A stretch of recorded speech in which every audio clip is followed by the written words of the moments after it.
Bonjour à toutes et à tous, aujourd'hui nous allons en savoir plus sur la manière de détecter un conflit d'intérêts dans le cadre de l'exercice de vos fonctions au sein du groupe Crédit Agricole du Maroc.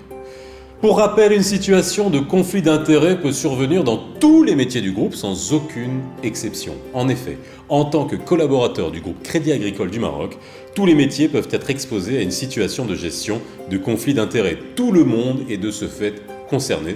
Vous tous pouvez au quotidien être en situation potentielle de conflit d'intérêts.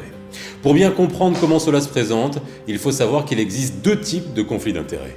Le conflit d'intérêts potentiel, lorsqu'il n'existe pas encore, c'est-à-dire qu'aucun lien direct entre les intérêts d'une personne et sa fonction n'est encore établi, mais qu'un changement de situation, prise de fonction, promotion ou mutation, pourrait créer.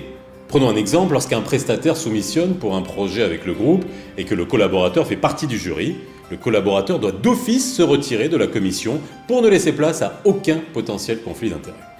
Deuxièmement, le conflit d'intérêts réel, lorsqu'il est avéré qu'un intérêt personnel peut venir influencer le comportement d'une personne exerçant ses fonctions professionnelles. Prenons notre exemple, le collaborateur peut assurer une gestion courante des comptes d'un ou de plusieurs membres de sa famille sans problème. Par contre, lorsqu'il s'agit d'une demande de crédit par un membre de la famille, il doit transférer cette demande à un autre collaborateur défini par le responsable hiérarchique pour un traitement objectif à 100%.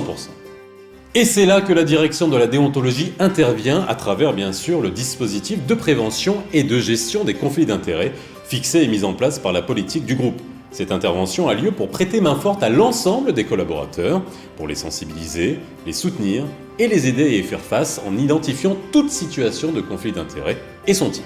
À partir de là, une liste régulièrement mise à jour dresse tous les types de conflits d'intérêts et permet une sensibilisation au cas par cas de toutes les parties prenantes quant aux risques encourus et aux comportements à adopter de façon immédiate afin d'y remédier.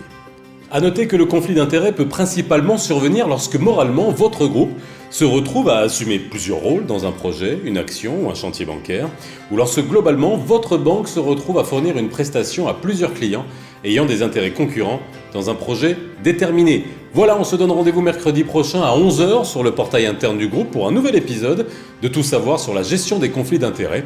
Si vous avez des questions, surtout n'hésitez pas à les poser via déontologie@créditagricole.ma.